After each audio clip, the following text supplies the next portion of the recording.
प्रबंध के कार्य या यूं कहें हम प्रबंध प्रक्रिया के रूप में, जिन्हें हम प्रबंध के तत्व भी कहते हैं, प्रायः उपक्रम के उद्देश्य निर्धारित किए जाने के उपरांत उन्हें प्राप्त करने हेतु हमें एक कार्य योजना तैयार करनी पड़ती है तथा उस कार्य योजना के अनुरूप जो है हमें नीतियों का भी निर्धारण करना होता है। इसके पश्चात कुछ संगठनात्मक कार्य होते हैं और संगठनात्मक कार्यों के पश्चात हमें नियुक्तिकरण की प्रक्रिया को भी अपनाना पड़ता है। तत्पश्चात कर्मचारियों की नियुक्ति करने के पश्चात उनका मार्गदर्शन करना, उन्हें दिशा निर्देशन प्रदान करना भी सम्मिलित होता है। तत्पश्चात उन्हीं कर्मचारियों को अभिप्रेरित करके उपक्रम के निर्धारित लक्ष्यों को भी प्राप्त करना हमारा प्रमुख उद्देश्य होता है। ये सभी तत्व जो हैं प्रबंध के कार्य के रूप में जाने जाते हैं। हम विस्तार के साथ इन्हीं कार्यों का आगे अध्ययन करते हैं। यहाँ हम ये देख रहे हैं प्रबंध की प्रक्रिया अथवा प्रबंध के कार्य। जैसे कि स्लाइड में आप देख रहे हैं, प्रबंध के जो कार्य हैं वो सर्वप्रथम नियोजन, तत्पश्चात संगठन, नियुक्तिकरण, निर्देशन, अभिप्रेरणा, संप्रेषण, नियंत्रण और समन्वय। आइए पहले प्रबंध के कार्यों के बारे में जानते हैं कि एलन का कथन है, प्रबंध वही है जो प्रबंध का कार्य करता है। प्रबंध किसी कार्य को सुचारू रूप से संचालित करने के लिए कार्यात्मक दृष्टिकोण की ओर इंगित करता है तथा प्रबंध के मुख्य कार्यों के महत्व को बतलाता है। इस परिभाषा के अनुसार हमने देखा कि प्रबंध वही है जो प्रबंध का कार्य करता है। प्रबंध के कार्य क्रमशः होते हैं, अर्थात वे एक के बाद एक संपन्न किए जाते हैं। किसी भी उपक्रम की स्थापना उद्देश्य के अनुरूप किए जाने के उपरांत सर्वप्रथम जो कार्य होता है वो होता है कार्य योजना का। तत्पश्चात नीतियों का निर्धारण करने का भी कार्य किया जाता है। नीतियों के निर्धारण के पश्चात हम नीतियों के अनुसार संगठन की हमें किस प्रकार की आवश्यकता है, किस प्रकार के संगठन की आवश्यकता है, हम उस संगठन की एक रूपरेखा का निर्धारण करते हैं। तत्पश्चात रूपरेखा का निर्धारण करने के उपरांत हम संगठन के अनुरूप नियुक्तिकरण की प्रक्रिया को अपनाते हैं।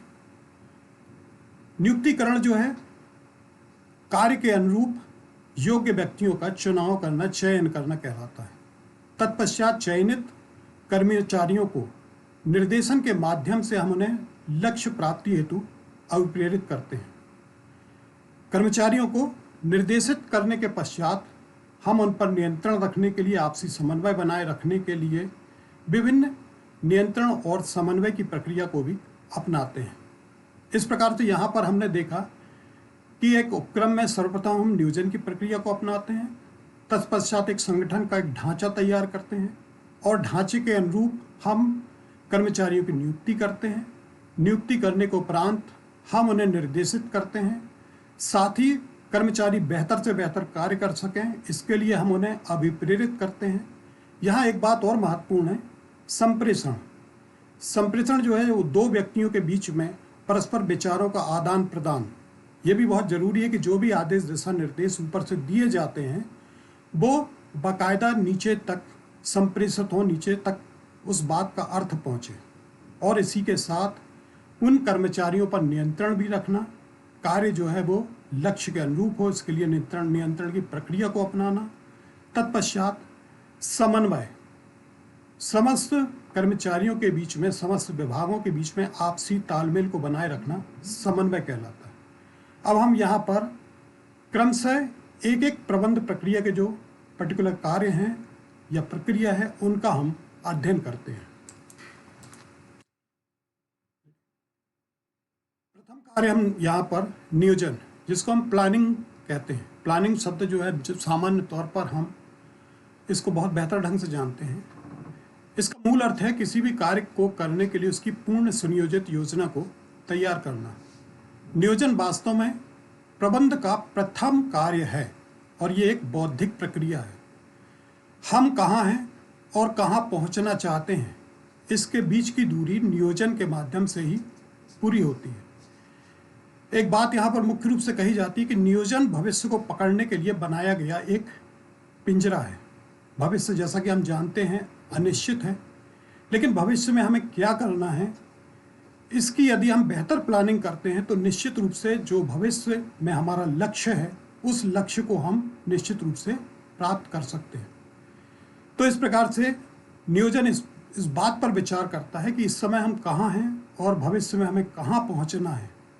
जब वह लक्ष्यों को प्राप्त करने के बारे में सोचता है तो भविष्य में आने वाली परेशानियों का भी उसे आभास हो जाता है। इस प्रकार से नियोजन प्रक्रिया में उपक्रम के लक्ष्य निर्धारण, उन्हें प्राप्त करने के लिए स्पष्ट नीतियों का निर्धारण करना, नीतियों से संबंधित नियमों, व्यूह रचना एवं कार्यक्रम का निर्धारण किया जाता है। तभी उपक्रम में उन नीतियों को सफलतापूर्वक लागू करके हम लक्ष्यों को प्राप्त करना संभव होता है। तो ये प्रथम कार्य जो है प्लानिंग का, नियोजन का। द्वितीय कार्य हम देखते हैं संगठन, ऑर्गेनाइजेशन। संगठन जो है, ऑर्गेनाइजेशन, कच्चा माल, पूंजी, कर्मचारी, श्रमिक, मशीन, इन सबको जब हम एकत्रित करके इन सबसे संयुक्त रूप से कार्य कराते हैं तो ये एक संगठन का रूप ले लेते हैं।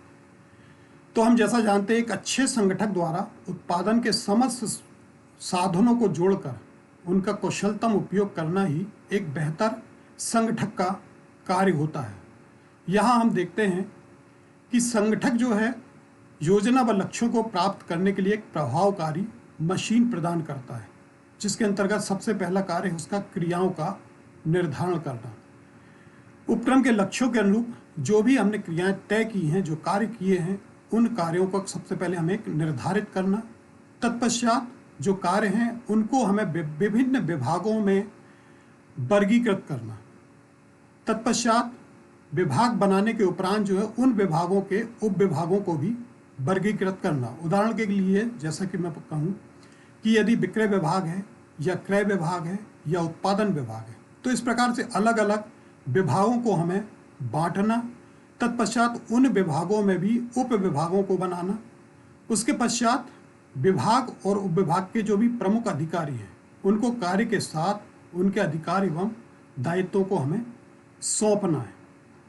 तत्पश्चात संगठन में अधिकार व दायित्व जब साथ साथ हम सौंप देते हैं तब उन विभागों और उप विभागों के बीच में कार्य को लेकर किसी भी प्रकार की कोई परेशानी, दिक्कत ना हो, इसके लिए हम उन विभागों के बीच में समन्वय बनाकर रखते हैं, आपसी तालमेल बनाकर रखते हैं।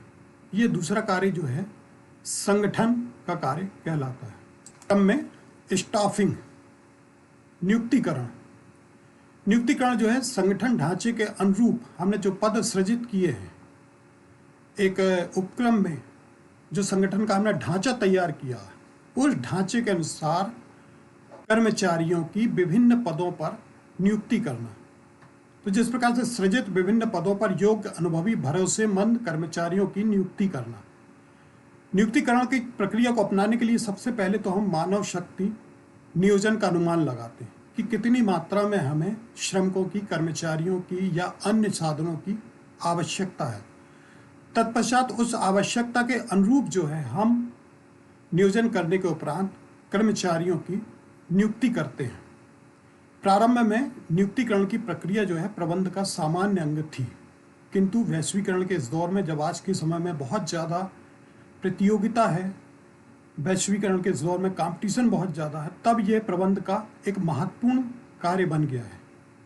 इसके अंतर्गत जो है हम सर्वप्रथम क्या करते हैं, सबसे पहले हमें उपक्रम के अंतर्गत कितनी मानव शक्ति की आवश्यकता है, किस प्रकार के पदों की आवश्यकता है, उसका हम अनुमान लगाते हैं। तत्पश्चात अनुमान उपरांत हम उन व्यक्तियों को चयनित करते हैं, उनको नियुक्ति देकर उन्हें प्रशिक्षण देते हैं।